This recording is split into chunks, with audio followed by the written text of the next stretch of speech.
वह दैत्य तपस्या करने के विचार से हिमालय पर्वत पर गया। मन में ब्रह्मा जी का ध्यान करके उसने आसन जमा लिया। वह केवल वायु पीकर रहता था। उसने 1000 वर्षों तक बड़ी कठिन तपस्या की। उसके तेज से देवताओं और दानवों सहित संपूर्ण प्राणी संतप्त हो उठे। ओम ब्रह्माय नमः। ओम ब्रह्माय नमः। ओम ब्रह्माय नमः। ओम ब्रह्माय नमः। ओम ब्रह्माय नमः। ओम ब्रह्माय नमः। ओम ब्रह्माय नमः। ओम ब्रह्माय नमः। ओम ब्रह्माय नमः।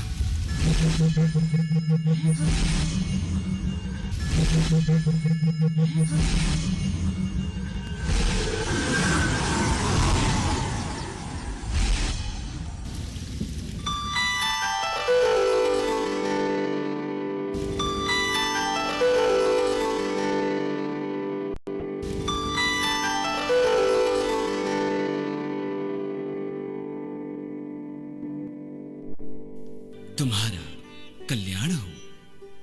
तुम्हारे मन में जो वर पाने की इच्छा हो वह मांग लो। मैं वरदाताओं का स्वामी हूं। आज तुम्हारी तपस्या से संतुष्ट होकर मैं यहां आया हूं। सुरेश्वर, मुझे संपूर्ण वेद देने की कृपा कीजिए। सब वेद मेरे पास आ जाएं। महेश्वर, साथ ही मुझे वह बल दीजिए जिससे मैं देवताओं को परास्त कर सकूं। ऐसा ही हो।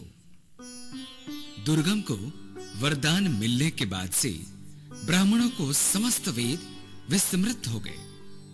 स्नान, संध्या, नित्य होम, श्राद्ध, यज्ञ और जप आदि वैदिक क्रियाएं नष्ट हो गई। सारे भूमंडल में भीषण हाहाकार मच गया। जगदम्बा की उपासना करने के विचार से ब्राह्मण लोग हिमालय पर्वत पर गए। समाधि, ध्यान और पूजा के द्वारा उन्होंने देवी की स्तुति की। हे परमेश्वरी, हम पामर जनों पर दया करो। अंबिके, हम सब तरह से अपराधी हैं, तदापि हम पर कृपा ना करना तुम्हें शोभा नहीं देता। महारानी, घोर संकट उपस्थित है। तुम इससे हमारा उद्धार करो अंबिके, हमारा उद्धार करो। जीवन के अभाव में हमारी स्थिति कैसे रह सकती है। अनंत कोटि ब्रह्मांड पर शासन करने वाली महेश्वरी जगदम्बिके, प्रसन्न हो जाओ, प्रसन्न हो जाओ।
सदा तृप्त रहने वाली, अनुपम रूपों से सुशोभित भुवनेश्वरी, तुम्हें नमस्कार है देवी।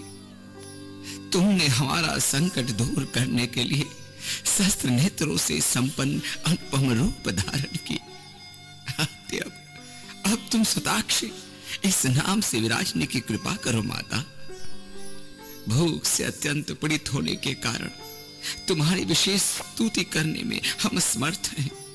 अंबिके महारानी, तुम दुर्गम नामक दैत्य से वेदों की छीन लेने की कृपा करो, कृपा करो।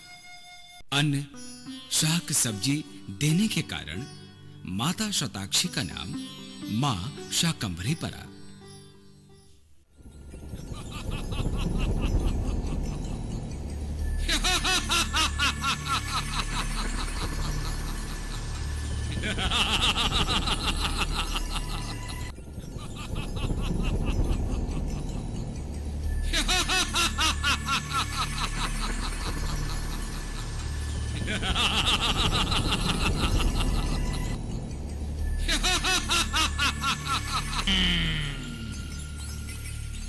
धरती पर यह कैसी हरियाली छा रही है?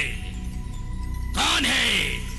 कौन है जो इस धरती पर अन्न जल की वर्षा कर रहा है? कौन है वो? कौन है?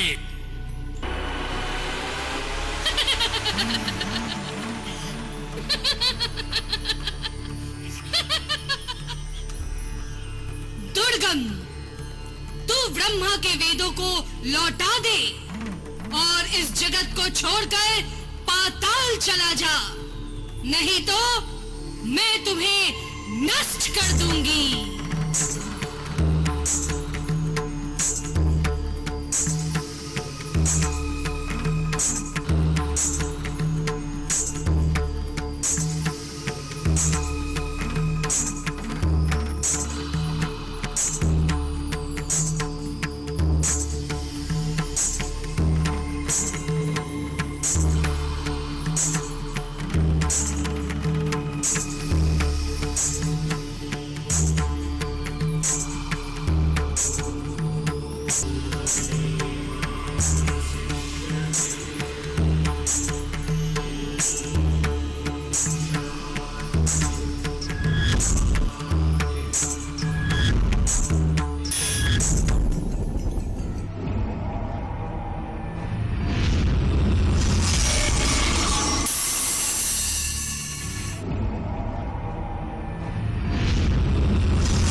राक्षस के वध करने के कारण देवी शताक्षी का नाम दुर्गा पड़ा। आप सब भगवती के जिस रूप का दर्शन कर रहे हैं, यह माता छिन्नमस्तिका है। परिवर्तनशील जगत का अधिपति का बंध है और उसकी शक्ति ही छिन्नमस्ता है।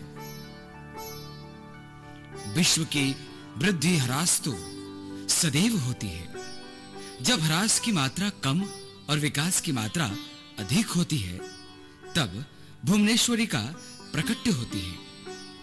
इनके नाभि में योनि चक्र है। तम और रज गुणों की देवियां इनकी अटचारियां हैं। ये अपना शीश काटकर भी जीवित है। यह अपने आप में पूर्ण अंतर्मुखी साधना संकेत है। भक्त प्रेम से बोलो, देवी छिन्नमस्तिका की जय, देवी शाकंभरी की जय, देवी दुर्गा की जय।